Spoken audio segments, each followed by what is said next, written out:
Welcome back, educators. In this video, we're going to walk through the Student Gradebook tab. You can use the Gradebook to track student performance across assessments, identify learning gaps, and take action quickly. By the end of this video, you'll know how to identify students who are at risk of failing, analyze your class performance by chapter, learning objectives, and NCF codes, and most importantly, create personalized and group-level remedial worksheets in just a few clicks.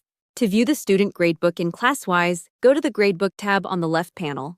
When you open this tab, you will see analytics at two levels: student level and category level. Remember, My Work tab shows analytics for a single assessment, whereas the Gradebook shows you aggregated data across all assessments and all questions. Let's start with student-level analytics.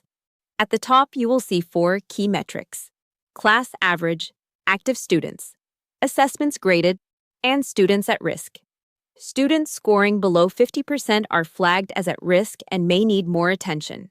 For example, in this case, there are 227 active students across 23 assessments graded, and 29 students are identified at risk.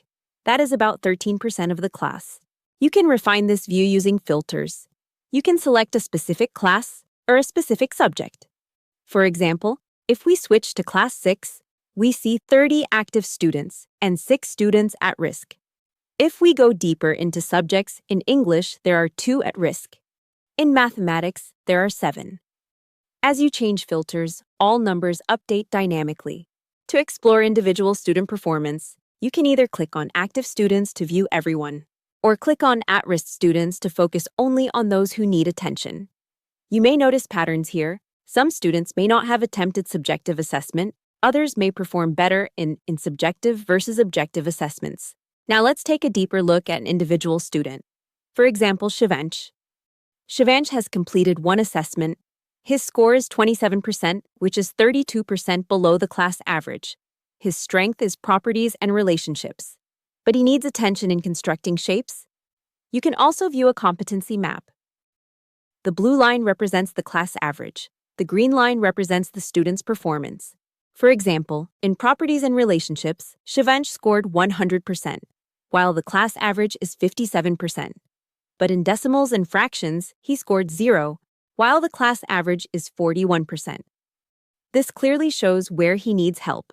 You can also track month-on-month performance on the right side.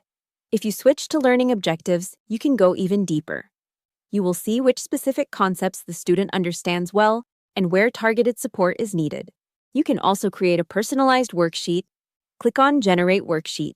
By default, the system selects the weakest chapters. You can modify these or add more topics.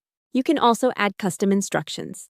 For example, design a mixed difficulty worksheet or create a remedial exercise targeting common misconceptions. You can combine these as needed. Once ready, click Generate. A personalized worksheet will be created based on the student's performance. Before proceeding, a good practice is to rename the assignment. Include the student name, topics, and date to keep things organized. You will now see a set of questions generated. These include MCQs, subjective questions, and fill in the blanks. Typically, you will get around 15 questions. You can now share this with the student via a link, PDF, or a Word file. In this next section, let's move to category-level analytics. Let's start by selecting a class and a subject. For example, Class 7 and Science. You will see 3 types of analysis: chapter level, learning objective level, and NCF code level. Let's look at chapter level analysis. Here, you will see color-coded tiles. Green means above 80%. Yellow means moderate performance. Pink means below 50%. You can sort them in ascending or descending order. For example, metals and non-metals has an average of 83%. This indicates strong performance. But measurement of time and motion has an average of 49%. This indicates a weak area. You can click on a weak chapter to go deeper.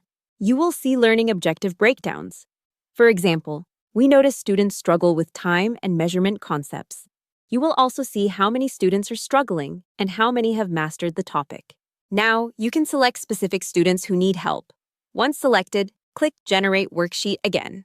Add custom instructions. For example, generate real-world word problems. When you click Generate, a group-level remedial worksheet will be created. That's all for this video. Thank you for joining us today. This is how you can track performance, identify learning gaps, and create personalized or group-level interventions using the Gradebook in Classwise.